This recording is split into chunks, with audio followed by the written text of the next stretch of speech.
everybody. Hi, guys. Well, from Salt Lake City, Utah, It's Thank God I'm Atheist. the podcast. I'm Frank. And I'm Dan.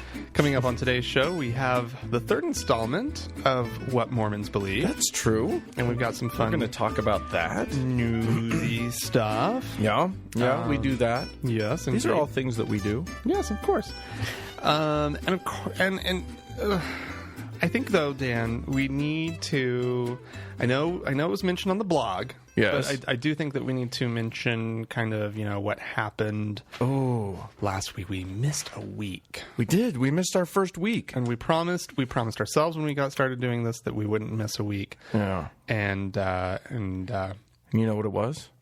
It was the 13th episode. it was the 13th episode. Yeah. 13. It You know, was- you know what this means? It confirms proof positive. It is pretty. The 13 is an unlucky number. It was enough evidence for me. And That's so, science. You can't Yeah. argue with that. No, I know. And actually, I bumped my head You did. You hit it earlier hard. that day. We record on Wednesdays. I hit my head really, really nasty hard on one of those little, like on those big pickup trucks that have. They're Yeah. not the ones that have like the two sets of doors, but they have the. You open the front door so you can open the back one. Oh, and there's they a create little- a big space. Yeah, sure. Right? Well, the back door has to latch onto something, Right. And I was jumping up into one of those trucks and nailed my head on the hook, The little the little bumpy the hook metal thing, the metal protrusion. thing that the thing latches onto. Right. They can't And- see the gestures, Frank. No, I know, but I did it and it helped me say it. Oh, okay, fine. So that's what happened. I hit my head really bad, and I didn't like have a concussion or anything, but boy. I had a headache. Yeah. The rest of the day, and you were just the following talking day too. stupid. You were. I'm just Well, kidding. thanks, Dan. I kid.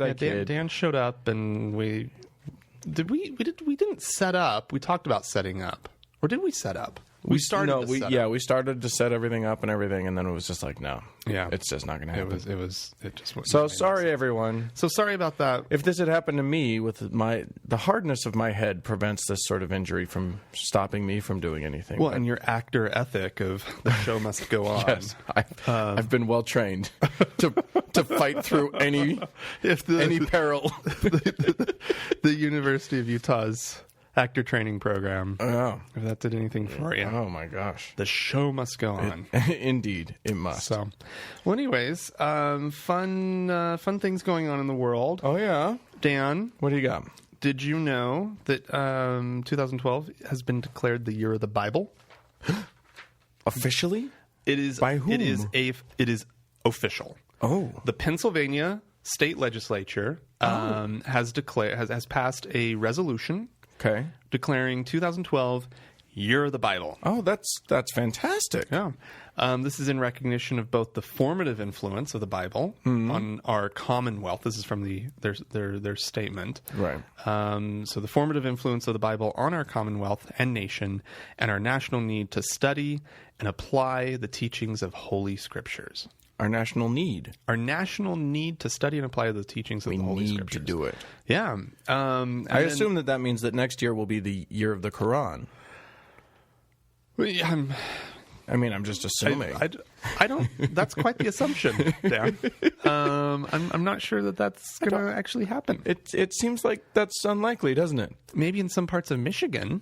Well, they have a big population up in Michigan. All right. Well, yeah. Big Muslim population in Michigan, don't they? I'm just trying to make it easy on them for like clearly violating constitutional laws. But here's Dan. Yeah. Dan. Oh, they have a workaround. They have a total workaround. Okay. Well.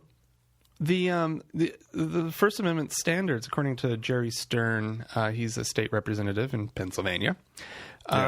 He said that the First Amendment standards only apply to Congress. The First Amendment to the U.S. Constitution is quite clear, he says. Oh. Congress shall make no law respecting an establishment of religion or prohibiting the free exercise thereof. Congress is what the Constitution's talking about. He goes on, our Constitution, meaning the Pennsylvania Constitution, Constitution. does not mention. Oh, no. our Constitution, he's still talking about the U.S. Constitution, our Constitution does not mention a separation principle. Oh, yeah. See, this is an old trick that they like to use where it's like, no, they didn't mean a separation of church and state. They just meant that you can't pass a law mandating one religion or another. Right. Yeah, they never had, Clever. in spite of the fact that it was that the phrase separation of church and state was coined by one Mr. Thomas Jefferson describing why he wanted this law. Dan. Oh, I'm sorry. Shh. I was injecting Is actual he history. quoted in the U.S. Constitution? Does the U.S. Constitution quote one Mr. Thomas Jefferson? No. No, Dan. I suppose Dan. not. So there. However, yes, I thought that was really fun. I wonder if they would be making the same arguments if Michigan did pass a year of the Quran. Well, I mean, even though I cited Michigan, I doubt that they're... Oh, no, they're certainly but not let's going say- to do it. But I'm just saying if there was a state... a state. I think, okay, I'm calling on all Muslims in this country to move to a state. Pick a state, invade it, take over, vote as a bloc, and then see what happens. Yeah. Watch the hell break loose. Yeah. Do it. The separation of church and state. Do it. The Mormons did it back in the 1860s. Yeah. The 1830s. Yeah. Yeah. So anyways, Andrew Hoover, he's a legislative director for the ACLU in Pennsylvania. They don't like this, I'm guessing. I'm just going to go out on a limb and guess that they're not pleased. He feels that the resolution is exclusionary What? in nature. How could he claim that? Everyone gets to read it. The Bible. Yeah, It's at every hotel. Yeah. He says that this is not the only time that this state house has passed bills that are declared or that are hostile to minorities. He says that religious minorities are basically being told that they're not welcome. Right. But Well, they're apparently, not. according to this guy, earlier in the same session, another resolution titled King James Bible Heritage Month was also approved by the state government.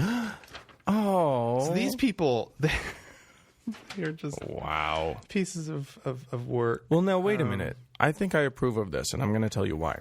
Why? Because the Pennsylvania Year of the Bible 2012, doesn't that mean that, if they call that the Year of the Bible, we never have to hear about it again after this year, maybe. Well, I think Jerry Stern has you covered there as well. He says Damn it. any year or every year would be a good choice to recognize the value of the Bible. That was another quote from him They're like, that I really liked. next year there's going to be a resolution. 2013, another year of the Bible. Yeah. 2014, a good 6 months more of Bible. Again, quarter 1 and quarter 2. It's the Q1 of the Bible. Q4. Quarter of the Bible. Oh, Week of the Bible. that would be fun. Yeah. King James Bible Heritage Month. My God, people. Well, it was the 400th anniversary of the King James last year, I think. Oh, okay. Whatever. Yeah. Anyways, this was KJ, as I like to call this it. was a fantastic article. There was even quotes from they're going back and quoting Ronald Reagan. in Nice. this one, so. Yeah. Well, Reagan is the... Well, he declared a Bible thing. Did he? Yeah. Apparently, 1983 was the year of the Bible. Well, then we've already... according to Ronald Reagan. Was that a national... Oh, yeah, that was a national one. He was president at the time. Yeah. He was just like, I declare this. I do declare. So This is quite a year for a Bible. yes. Now, hand me a mint julep. I don't know why I'm... okay. Speaking of presidents and religion, did you know that our own president Has a religion? claims to be religious? You know what? I'm pretty sure he's not. He's... Well, if you believe him, then he's a Christian. If you believe Fox News, then he's a secret Muslim. Or See, something. I just find it all very hard to believe. That he actually believes in Christianity? That's where I'm going. Sure. Fine. Well, I don't know. I don't believe that. I'm just siding with Fox News. Okay. Yes. I think we should. Secret Muslim. Yes, he is a secret Muslim. Yeah. Clearly, and he keeps secrets really well. He's good at secrets. He's I trust him with our nation's secrets. Yeah, absolutely. Because he's kept his managed his real birth a secret. Yeah, he has manufactured documents to keep these secrets. He's good. Anyway, he's really good. So he had this prayer breakfast a couple weeks ago, and he in it he made us a whole speech, a Christian-y speech about his beliefs. They do. Yeah. And you know what he said? What did he say? He said that it was a very Christian idea to raise the taxes on the rich. Oh, yeah, it is. It is. Yeah. It clearly is. No, it's obviously. Like what he said was he invoked the idea. Where is it? It's somewhere. He invoked the idea. Jesus teaching that for whom much is given, much shall be required. Yeah. Yeah. Uh-huh. So this is a very common idea. Yeah. Yeah.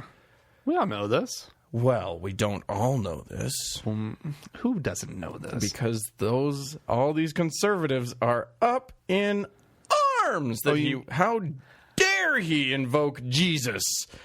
Jesus is on their side, not his side. Oh, that's right. And they all have good reasons why he is absolutely wrong that's what Jesus said. Like what? Oh, no. I mean, it's just, he must be praying to a different Jesus than me, because Jesus would never raise taxes on the rich. Give unto Caesar what is Caesar's? Isn't that a Jesus line? Oh, yeah. He's got all sorts of tax-paying things. Oh, yeah. Jesus wants you... He said give away all of your money. Yeah. Give it. Give it away. If you're rich... Something about an eye of a needle and a camel and a back and something. Yeah. It is easier for a camel to pass through the eye of a needle than a rich man to get into heaven. Actually, it's the eye of the needle. It was the name of a gate. No. I'm going with eye of a needle. They had to unpack the camels. That was the idea. A packed camel could not fit through the eye of. I think we're getting hung up on things here. The concept is that if you're rich, we try to be accurate with this podcast. Okay. The truth is that if you're rich, Jesus wanted you to give away all of your money. Yeah. Because otherwise you don't get into heaven. These damn fools, they should be running to atheism. Yeah. If you want to be rich, embrace Ayn Rand.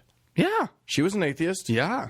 And then you get to keep all of your money. Absolutely. And you don't go to hell. And she was a conservative. Yeah. Yeah. Perfect. They worship her. They do. Except for they don't her lack of worship. They don't ever mention that. They never... She hated religion. And they don't seem to ever notice that part. Yeah. Yeah. So I thought that was funny. I thought that was a thing. Yeah. You know. Yeah. I'm going to bring the mood down a little bit, Dan. Ooh, we'd like it to take it down a little bit now. Yeah. Okay. That's what I've got. Yeah. I've got.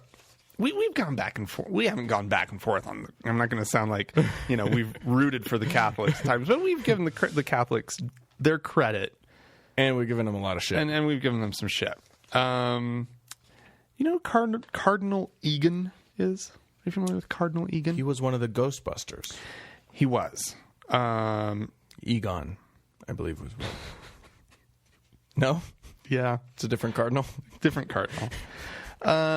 He was former bishop of one of these communities that had a lot of priests and sex scandal things. Bridgeport.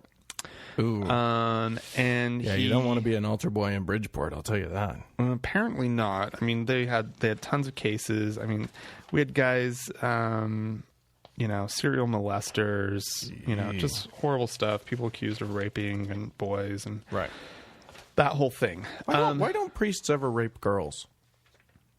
Well, I think there's a reason why they became priests. Well, it does seem like. But isn't that weird that we only hear about priests raping boys?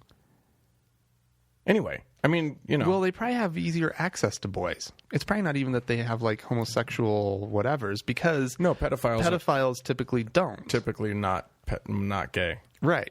I mean, I'm sure there are some gay. Yeah, of course there are. But their preference for young boys is access. Right. Oh, okay. Yeah, that makes sense. You don't have altar girls. No. Yeah. So boys all hanging out in their dresses. I think boys, well, not that young girls aren't equally attractive. No. God. I was going to say impressionable and controllable and all that, but young boys do kind of, Yeah. Anyway, sorry. Go on with your story.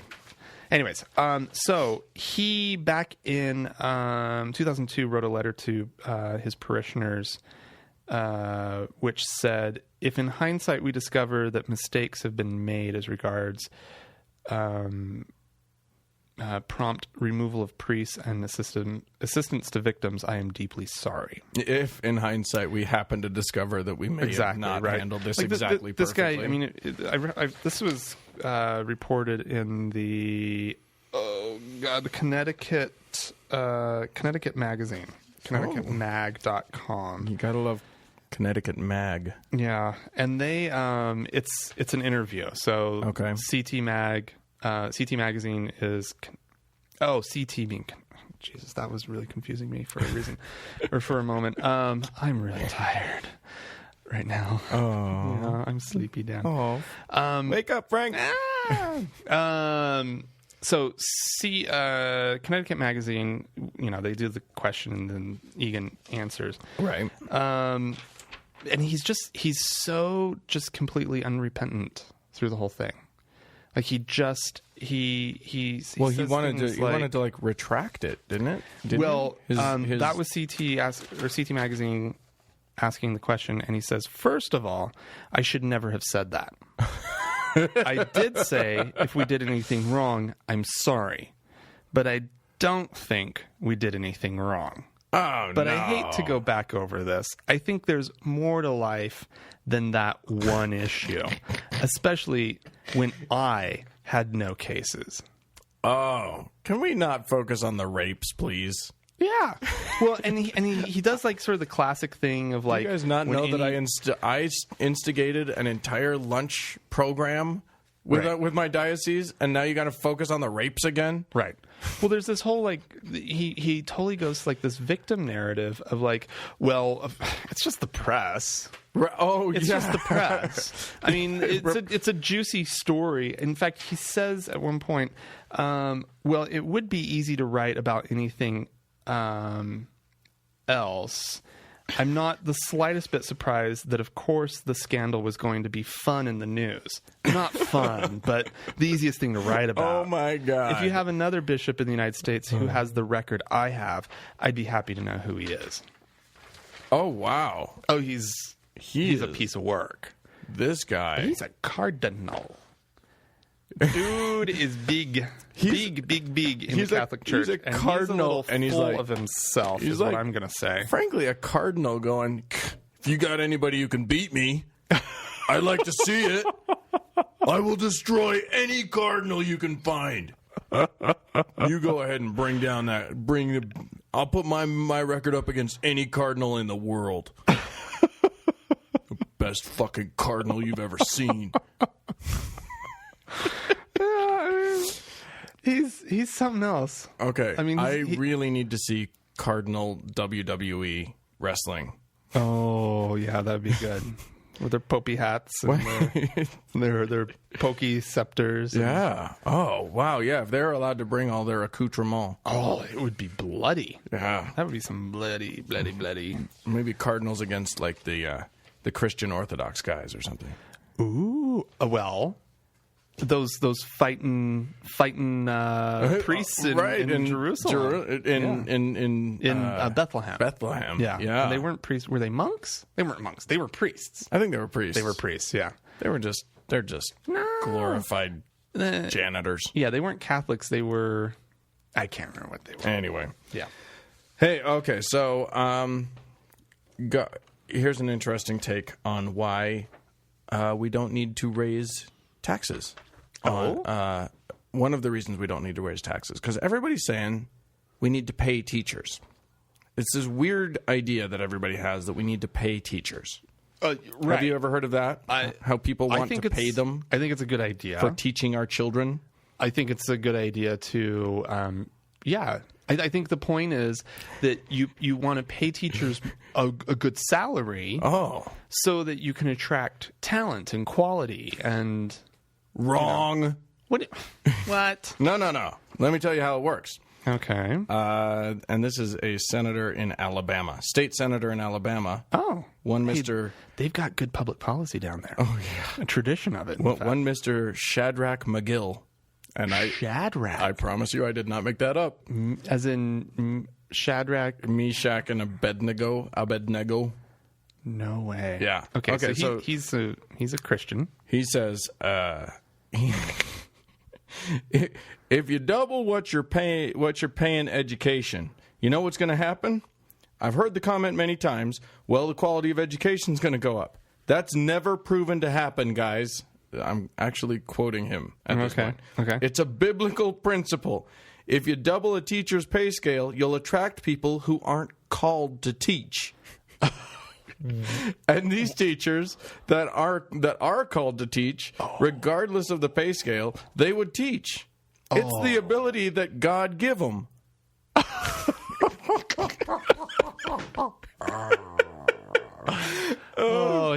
Senator Shadrach. Isn't that beautiful? See, this is the problem. To it. If you pay them a living wage, a wage that's attractive. You know what I would do? What?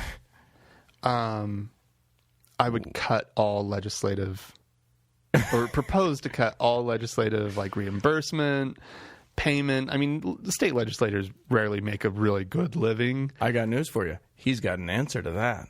Oh, no. Does he say do it? He says I wasn't called to this. Go in and raise someone's child, blah, blah, blah. Yeah, he goes through that, but then he says, if you raise, if you, it does not approve, the Bible does not approve to pay raises for legislators because they need to make enough money that they can say no in regards to temptation for lobbyists. Oh my God. Apparently, it's not a calling to be a legislator. It's only a calling to be a teacher. A teacher. Yeah. Aren't there a lot of things that people are called to in life? Sure. Or they could be. No, it's Jesus' work. You have to pay them enough that they'll get that. You have to pay the senators enough that they will get. That the devil don't get them. That the devil don't get them. We should probably pay them like $1 billion each, and then they'd be above reproach. Oh my God, that is dumb. No, it's genius. You kidding me? That is genius. Oh yeah. God, good old Alabama. Thank you, McGill. Alabama. I don't want to diss anybody. You know, you might live in Alabama, listener. Yeah, it's true. I have a friend who lives in Alabama who just moved to Alabama. Oh, really? She claims it's everything that we think it is. Really? Where did she move? Mobile? I don't remember. That's weird. I've been through Mobile. Mobile. I took a Greyhound bus ride from where in Florida I still can't remember. To Mobile? Through Mobile, all the way to Muskogee, Oklahoma. Wow. Greyhound. You had quite an adventure, my friend. I went halfway across our continent on the Greyhound. Oh, sure. That's the way to do it. Miserable trip. That is cheap. That is miserable. Really? Did you get out at any point and talk to the locals? No. Oh, you should have. Any place that was interesting was in the middle of the night. So, anyways, right. Yeah.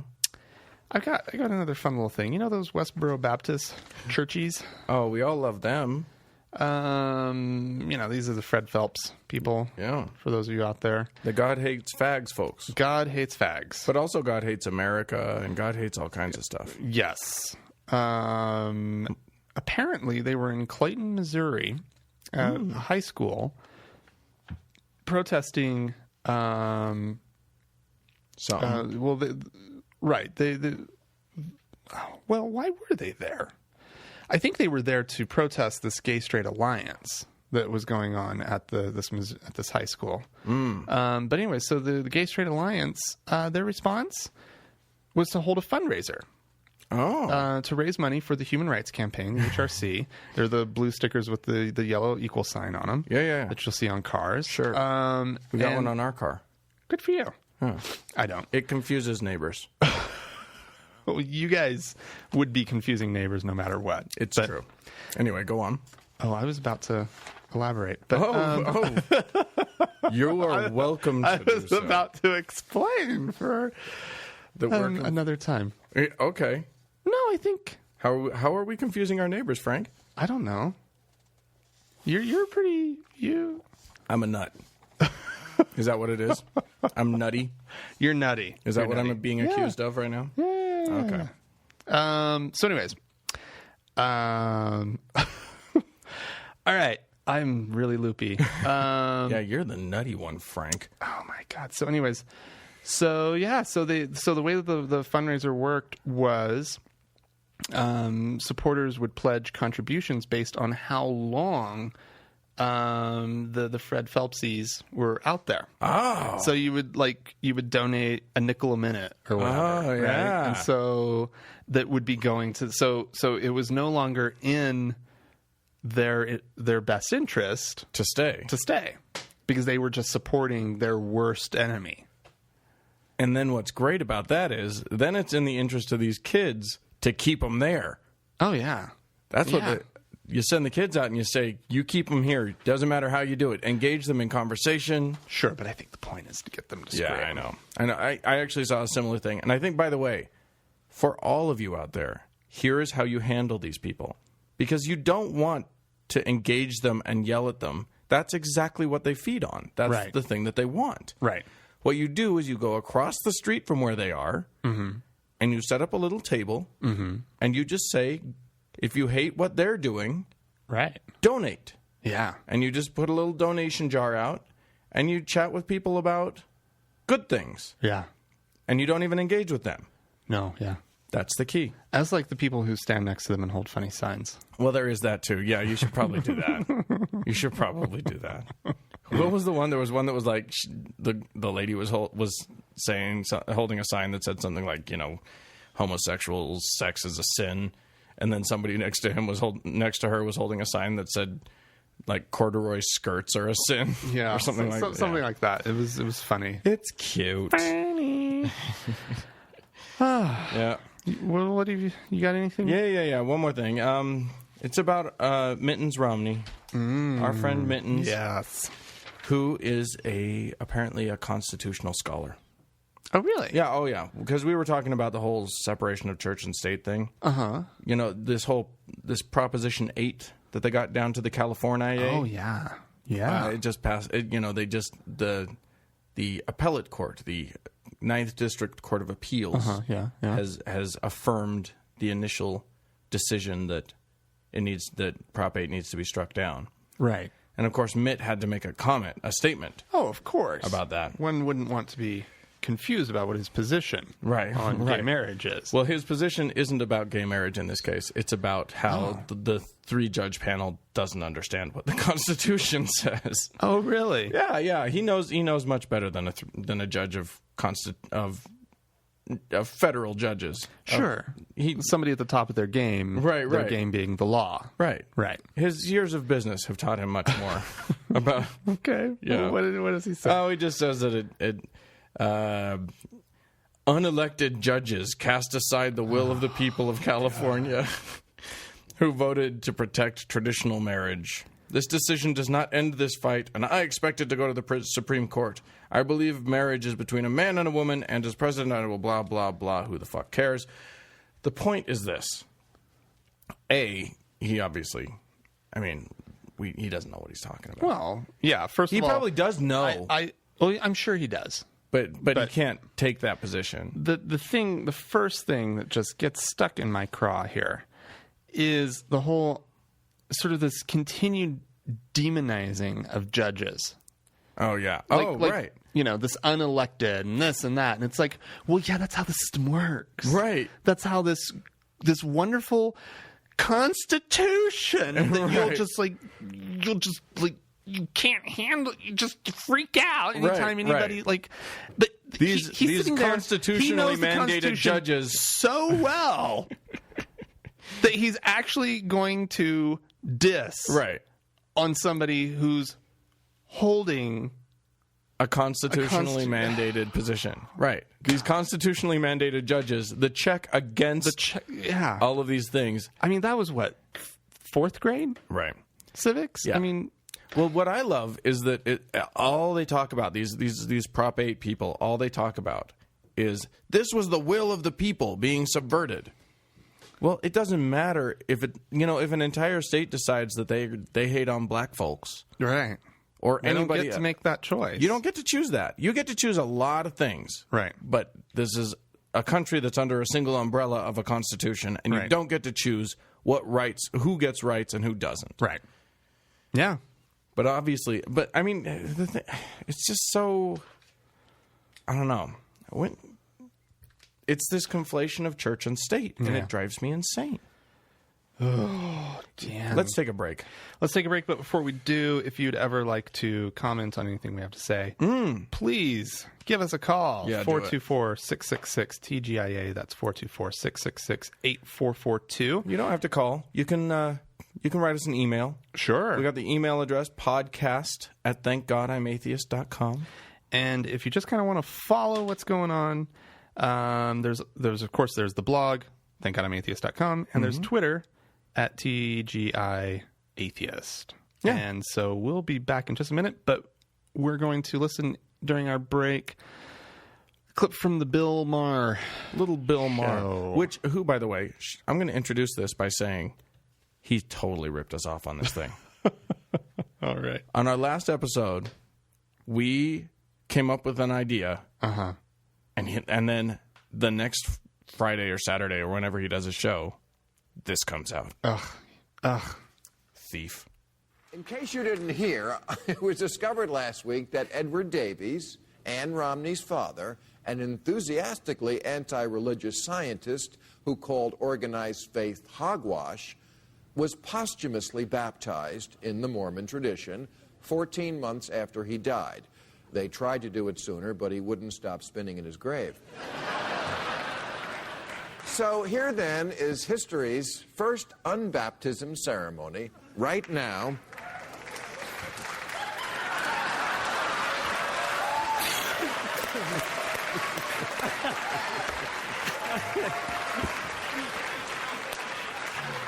For the late Edward Davies. Dearly beloved, we are gathered here today in the presence of math, gravity, evolution, and electricity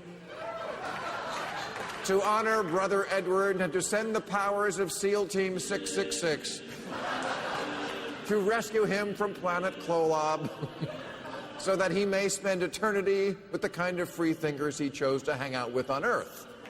So by the power granted to me by the Blair Witch, Schlemiel, Schlemazel, e pluribus mumbo jumbo, expecto patronum, sususudio, yo mama. I call upon the Mormon spirits to leave your body the fuck alone.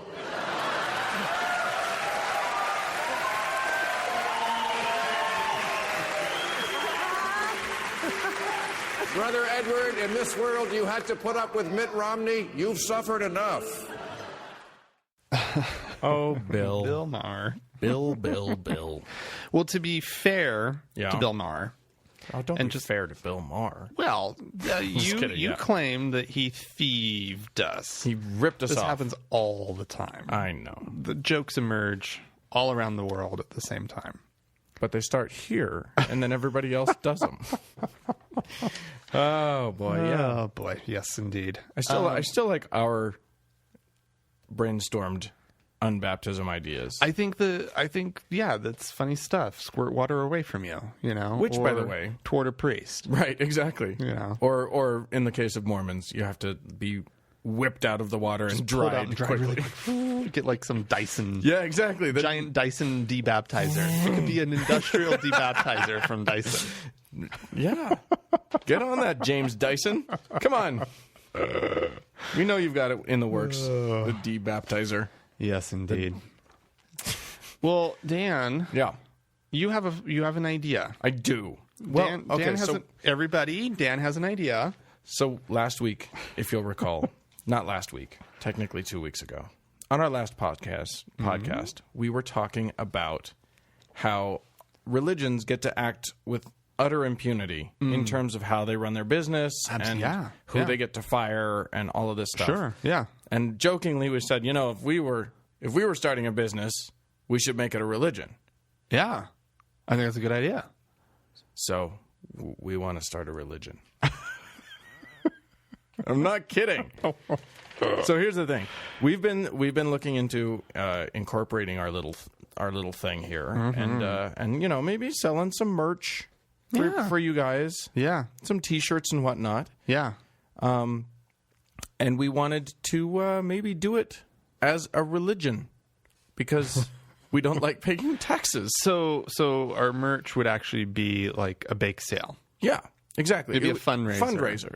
Yeah, for the religion. Absolutely. Right. And all that stuff. And that way we can, we have all these lovely ideas for various rituals we would like to do.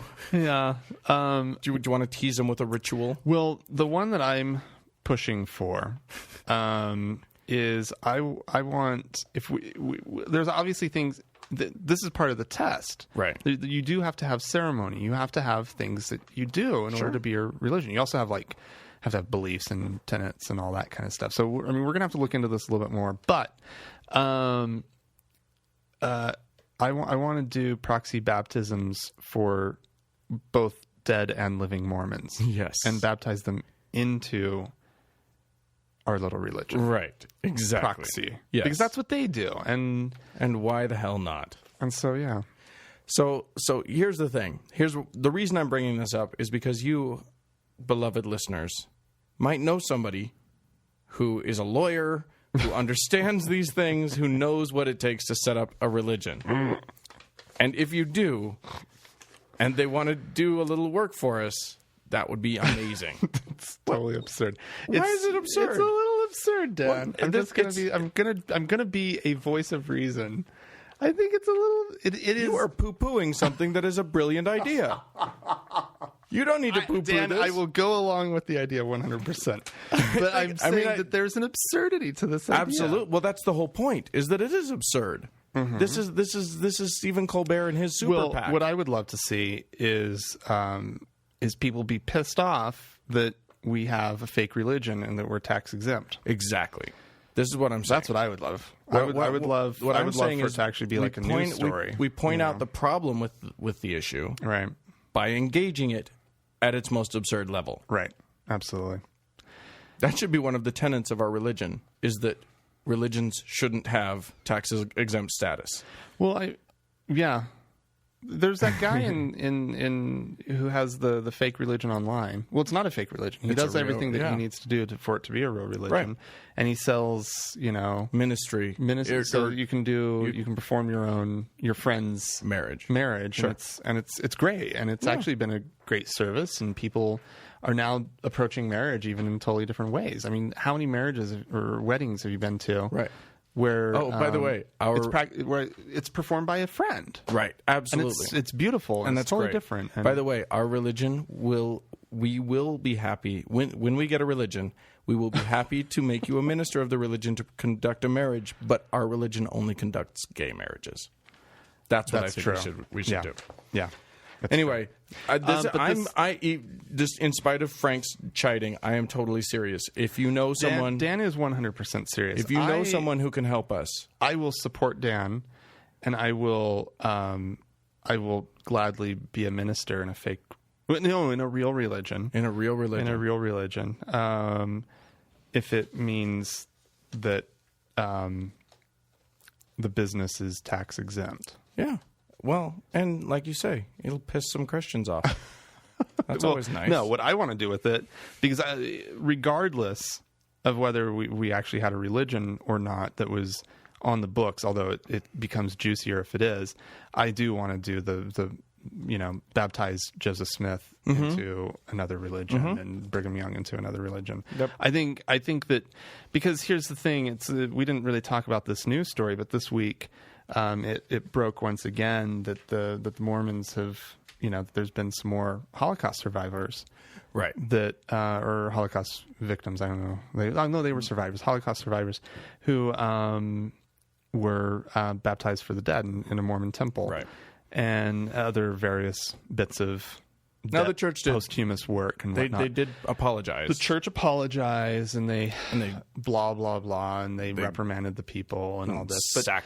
But the fact of the matter is that it just keeps continuing. Well, it's and it's not like the Mormons. First of all, I guess we should kind of talk about baptisms for the dead. Wait. This leads us to our next segment, What Mormons Believe. Part 3. Because we're talking about baptisms for the dead. Baptisms for the dead. Here we go. And so let's really get into it as far as like Mormon belief with that whole thing. Right. For those of you who, you've probably heard of, you may have even seen a Mormon temple in your community. Sure. Mormons outside of, in Utah, they especially like to put them in highly visible places, but everywhere. They love that one in San Diego that looks like the Crystal Palace. Yeah, and it's just like hovering over the freeway. Yeah, right over, yeah. They might as well have built an overpass to put that thing on. The LDS overpass. Washington, D.C. is the same way. You come around a bend and boom, there's the Washington, D.C. temple. Sure. And there's a number of them that are like that. So you may have seen them.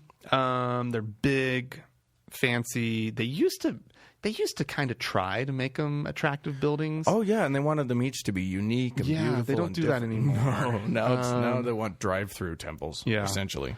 But anyways, there's a lot of different things that happen in the temple. Most all the work that's done in the temple is not done for the living. This might actually be kind of surprising for people. The first time that you go to the temple, are you doing any sort of work for yourself? Well, that's not true.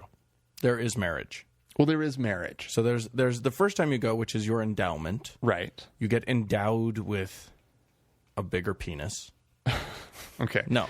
But the point is that even your marriage that you do, you could go back multiple times after that. Right. And be doing being married proxy for other people. For people in heaven. I guess the point is the first time that you do a specific kind of work in the temple. Sure. You do it once for you. You do it once for you. And then dozens of times if you want to. Every other time after that, you do it for somebody else. And they encourage you to go regularly. So yeah. Most people don't until they're in their 70s. And right. But if you're an old person, by the time you're in your 70s, 80s, whatever, you've been you probably aren't being baptized, but you're being all this, you're getting endowment, you're getting new names, you're getting washing and anointings, you're getting all the sealings and all that kind of stuff over and over and over and over again. So the vast majority of the work is being done for other people. Now, baptism typically not typically. Baptism for the living, if you're being baptized for yourself when you're 8 years old in the Mormon church, you are being baptized at your local meeting house, at your local chapel, at your the stake church. center or something. Most chapels have a actually all chapels. Not in Salt Lake. Really? Yeah, no, not at all. Really? Yeah. Your local meeting house doesn't have a font? Nope. Only the stake centers. That's really weird. Anyway, so what they've got that kind of blows my mind. It's a hot tub sized. Yeah, it's a big tub. It's a big enough tub to be dunked. Right. For there to be somebody else in there who does the dunking and you to be dunked. Anyway, so usually it's your dad.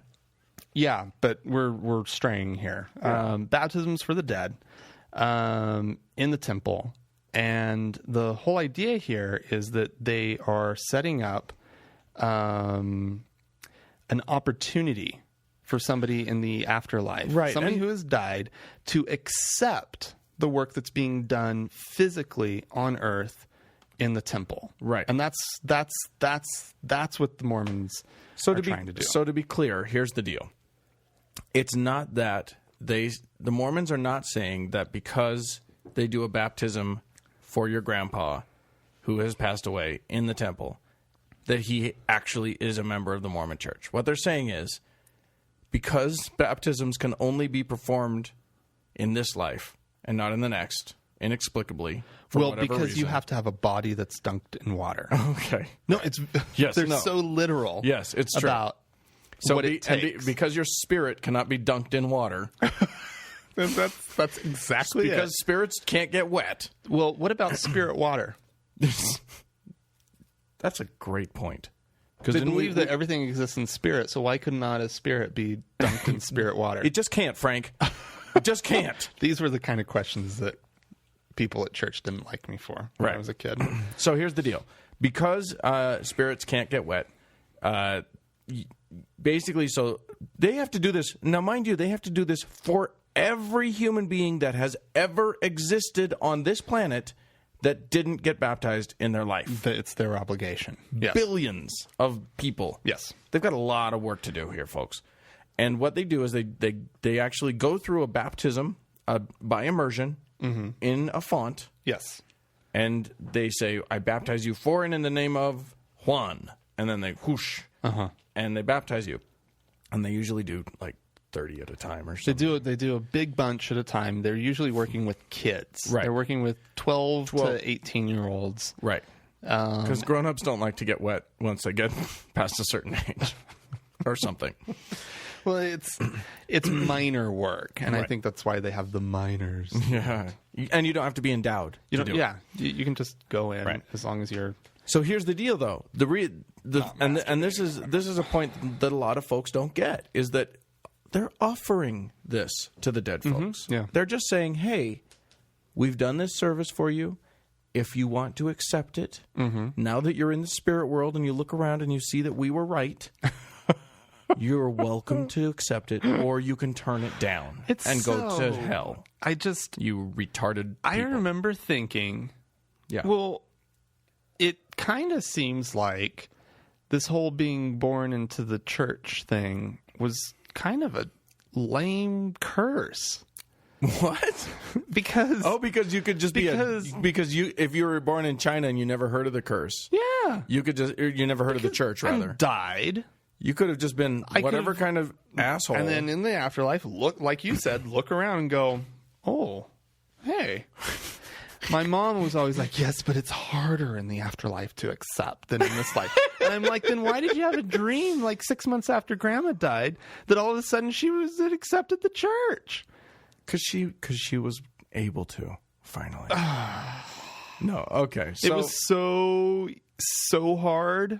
Come on, lady. So this is the point of contention. I got into a bit of a row on the Facebooks, into a debate with a friend. Don't do that on Facebook, Dan. Well, he started it. Okay. But it was about Bill Maher's little stunt. Oh, yeah. And he basically, at first, he took great offense. And I in part, I chalk it up to the fact that Mormons are really good at martyrdom. They have this complex about persecution that is just so evolved. I think Mormons are particularly good at it, but religious people in general. Right. Well, yeah, and in fairness, Mormons have more... Cardinal Egan. Oh, yeah, he's getting up on his cross. Right, like the Catholics can... Gee whiz. Right. And in fairness, Mormons have actually been persecuted in the last century and a half. Yeah. And I can't think of any other Christian sects, major Christian sects, that have genuinely experienced persecution on the level that the Mormons have. It doesn't excuse them because it hasn't happened for about a century. There hasn't been any real persecution of Mormons in this country, right? For about a century. I mean Christians in this country. Oh, right. But I'm just saying, in this country, Mormons actually have experienced it. Sure, yeah. So, okay, but that's fine. do they just milk that persecution complex. Anyway, so he's all upset about this, and he says it's like vicious and awful and blah blah blah. And I was like, I don't think it's vicious, and I just sort of went on that thing. I was like, it's a comedy bit, and it's no more vicious than when Saturday Night Live makes fun of somebody, like a celebrity or whatever. Sure. And he was like, no, he hates us and blah blah blah. And I don't think he hates Mormons. No, he thinks they're silly. He's not respectful of them, right. for sure. But other people were like challenging him on like, well, but isn't it a very disrespectful thing that Mormons do? And blah blah blah. And his take on it was, well, we're not saying that they're automatically Mormons now that we've done this. We're not saying that they've. That's dicey. Like, the truth is that it's too emotionally charged that for people to actually, because if people do follow it to its logical end, there's very little that's actually offensive about this. I don't find it an offensive thing. If you follow it all the way to its logical conclusion, which is that if you know it, first of all, if you believe that they actually. Here's the deal, and I know that they actually believe that they're not. Here's the deal with Mormon theology, and sort of, I mean, we touched upon this with the Plan of Salvation last time, which is it's pretty kind to the people who are not Mormons as far as what's going to happen to them in the afterlife. It's all about the afterlife, right? Their belief of what's going to happen to people who are not Mormon, right? Who never got Mormonism in their life. Because if you believe that you are the one true church... Right. Which many of them do. Many Mormons? No, many faiths. Many faiths believe that. You're kind of being a dick. But the way that the Mormons work around it, and I do think that it's quite remarkable that they do this, is things like work for the dead. Right. It's really quite remarkable. Sure. And the fact that there's no hell, and the worst thing that, I mean, even murderers will have, a greater reward than here. Yeah. I kind of always had to, I kind of take my hat off to them for coming up with a theological workaround for this. That's generous to people. Absolutely. But the problem is nobody, especially descendants of Holocaust survivors, are going to hear any of that. No, because it's way too emotionally charged. Right. And because it's crackpot crazy. Well, there is that. So, I mean... Yeah. The Mormons have these really, really, really unique beliefs that really, I think, that just catch people off guard. Yeah. Because it's I think a lot on of the surface it sounds horrifying. Like you said, though, once you kind of dig around, not that big of a deal. No. But then you kind of look at them and you go, but did you think people were going to really buy your explanation? I think they just come off being so naive. I think that early on, it was intentionally... A lot of these rituals, a lot of these ideas were intentionally to piss other people off and separate themselves as a culture, as a religion, from mainstream society. The whole. I see that with Brigham Young for sure. Oh, but Joseph was the one. Joseph Smith? Oh, are you kidding me? With the whole, like, he kept moving everybody around to get further and further away from the rest of society. Yes, but everywhere they went, I mean, this is going to like the whole persecution thing. They were really, really, really poorly treated wherever they were because they treated others poorly. In part, well, that is true. They went out in parties and burned down people's homes and stuff. Well, they were incredibly self-righteous. Well, absolutely, and and it is a streak that's still really. It's pretty. I was actually thinking about this the other day of just like what a self-righteous little bastard 8-year-old I was. Yeah. Like I was just totally. I was like, wow, how does an 8 or 10-year-old kid get that self-righteous about things? And I just remember, like, I was thinking about some encounters I had with like other kids and whatnot, and just like my reactions that I would have to, like, it was just like anything and everything that was just not like. Do you have a specific really example? Mormon? Oh, I just remember because most of this was in California, and so there's plenty of Mormons in suburban California, and so even though they're not making up a huge percentage of the population, there's still plenty of them. If you're in a town of 30,000, 40,000 people, you're going to have a number of wards, right? And so when you're at your elementary school, you have your little friends from church that are your friends at school. And I would get really exclusive, and actually a number of my friends would get pretty exclusive. But I had my non-Mormon friends, and I just remember going over to their homes and just being kind of judgy. Yeah. I'm sure you were. Yeah. Oh, I'm sure their parents hated me. Yeah, and it's worse in the Salt Lake Valley, where a lot of Mormon parents tell their kids they're not allowed to play with non-Mormon kids. Yeah, I've heard that one. Yeah. And they're able to do that, of course, because there are so many Mormons here. Right. Yeah. Yeah. That's just silly. So how do we work this back to baptisms for the dead? Did we cover everything that we kind of covered it? Say? I mean, the fact of the matter is that obviously, if you're not Mormon, then you don't believe in Mormonism. So there's another reason not to care that they're doing it. Right. It's not like, I mean, really what you're offended by, if you're offended by the concept of baptisms for the dead, then what you're offended by is the fact that they're just brazen enough to do it. That's what's offending you. Yeah. It's not the actual thing. It's, right. Why the hell are you doing this? Yeah. We don't want it. Right. But you've got some serious... In the end, everybody just needs to lighten up. Because who the hell cares? Well, and again, it goes back to that thing that we've talked about before, which is all their beliefs are just nuts. Yeah. It doesn't matter what faith please start looking at yourself, people. Yeah. Because believe me, if you believe in God, you believe in something stupid. I'm not saying that. Oh yeah. I'm saying there is something else. As absurd of believing in God is to me, right? I can say, okay, well, you believe that there's something, but it's the next step. It's whatever else. It's all the add-ons where you're just like, Jesus Christ, you're nuts. Yeah.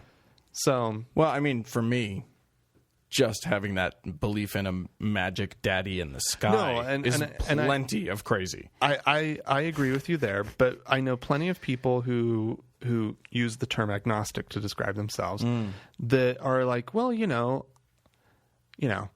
don't know. You know what? And so that one right there, I'm always like, okay, all right, you don't know, you believe there's some sort of energy, some sort of power. While I don't believe that, and I don't understand why you do. Right. That person doesn't go into the crazy world for me. No, here's what happens though, and I'm about to go on a rant here. Rant warning, because here's what happens. Brace yourselves. And this is this week. This is how topical this is that it was this week. The problem is that if you believe something, if you let your mind believe anything that isn't evidence-based, if you let your mind believe that there is something, oh, but there's some energy, or, oh, there's some, I don't believe in God, but I believe in something, don't you believe in something bigger than yourself? To which my response is like, yeah, I believe in, like, the earth is way bigger than me. Right. But the point to me is this. The second you open your brain to any belief, and I'm talking belief here. Superstition. I'm not talking about ideas. You're talking about superstition. I'm talking about any belief that's not evidence-based. Oh. Any belief that's not evidence-based. Okay. I want to hear where you're going. I think you've made a mistake. And you're letting your mind go to places that it shouldn't go. Here's my experience for this week. Okay. I have a friend who we were having a great conversation. It was a whole group of people. It was a little party, and it was a party designed to have a conversation. Oh, okay.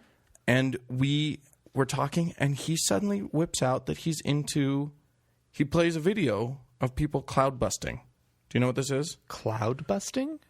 The theory is you look up at a cloud and you put your energy into making that cloud disperse. Okay. I shit you not. He does this. He goes to this. He plays a video. Somebody on Machu Picchu points at a cloud up, and there's like a little timer ticks off, like 5 minutes, and the cloud disperses. And they do this video has they use their mind to help this cloud do something that clouds do on their own. And he and then he goes into like, and I've done this. You guys need to try it because it's amazing. I've done this. And I tried to say, well, isn't there the possibility that you're just picking a little cloud and they just disperse in 5 minutes time? That's just kind of what happens a lot of the time. And he was like, no, dude, you need to try this. And then it goes further than that. The thing is, do you have to be at Machu Picchu? No. He says it works. He says it works. He does it all the time. He does it all the time. Liberty Park. Sure. Go to the park, look up at a little cloud, and he's like, and I just like ask it. I just like, hey, I know that you want to exist, but do you mind just joining all of the other clouds and just dispersing or blah blah? And he says he talks and blah blah blah, and he makes it. And I was just like, what? And then he goes, and then he starts talking about like, did you ever see wear like a foil cap? No. The thing is, he's usually pretty logical about stuff, so that's what kills me. And then he goes into this whole thing. Did you ever see the movie What the Bleep? No. Was it like a really good, well executed joke on Dan? No. There were too many other people there. And he was too mad when I challenged him, and he was visibly perturbed that I was challenging him. Do I know this person? No. Wow. And then and literally like it's mind-boggling. And he goes into this whole thing. Have you seen the movie What the Bleep Do We Know? Yes. Okay. Now let me say, I think that there are some interesting concepts in that movie, but when it goes into like for instance, ice crystals with your mind, that's into what kanjis and whatnot. That's what he was going into. Is like, and he's talking about all of these quote unquote scientific studies about how like energy controls this and energy does that and blah blah blah. And I'm just like, dude. That's not science. Yeah. And the thing about What the Bleep Do We Know is that it actually does inject some real science.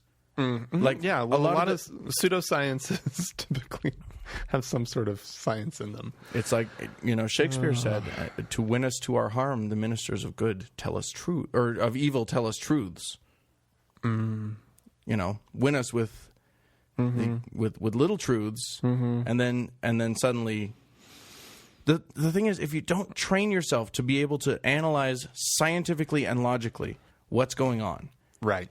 If you don't understand the scientific concepts that an experiment doesn't just need to be done and results shown, but it needs to be replicable by other people, and it needs to be examined by peers, and like all of these things need to happen in order for it to be considered valid science. Sure. And if you don't understand that, and you open your brain to Well, it's like they say, if you open your mind too far, your brain will fall out. Yes.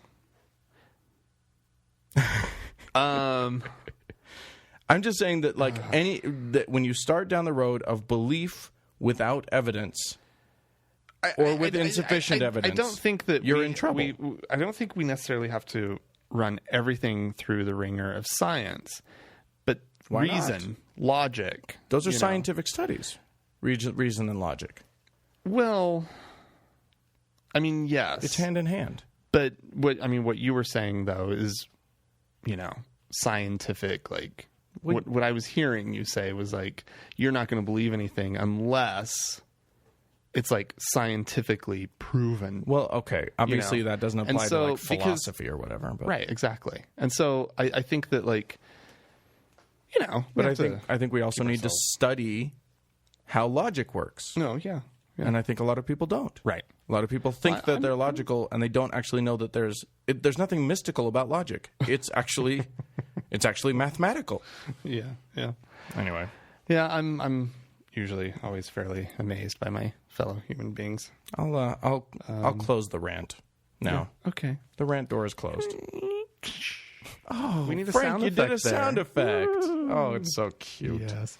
All right. Well, okay. Once again, if you have anything to say, it's been a little while since we had it. Well, We had a caller on the last episode, but it's been 2 weeks. Right, yeah. And so we didn't get any calls during that time. But We did have some really nice emails from people, Dan, and I think did. we should at least shout out to these people. Yep. Not like asking questions or anything like that, but just we had some really nice feedback, and we just want to call out to those people. Our friend Camille said some very nice things about us and about her upbringing and what she's all about. Oh yeah. That was a good one. We got a friend named Matt in Charlotte. Matt's the one who was chiding us, right? Oh yeah, for missing a week. For missing a week. Sorry, man. I know there were probably some people out there who, missed us. We totally ruined everybody's life, Frank. It's just terrible. The nice thing about podcasts, though, you do it on your own. Yeah. So. Yep. All right. Well, for sure, we'll see you next week. Yes, but like I was about to say, email us at podcast@thankgodimatheist.com, like these guys did, or call us and leave a voicemail at 424-666-TGIA. That's 424-666-8442. And we'd love to hear from you guys. Give us some questions. Give us questions. Challenge us. We love for it to feel like a conversation. Tell us we're morons. Tell Frank he's an idiot. I'm waiting for these. I know nobody's challenging us. Nobody. We must be right. We must be correct. And once again, Columbus just keeps coming in with great numbers. Hey, good job, Columbus. So we love you in Columbus. All right. Well, thanks for listening, guys. Bye, guys.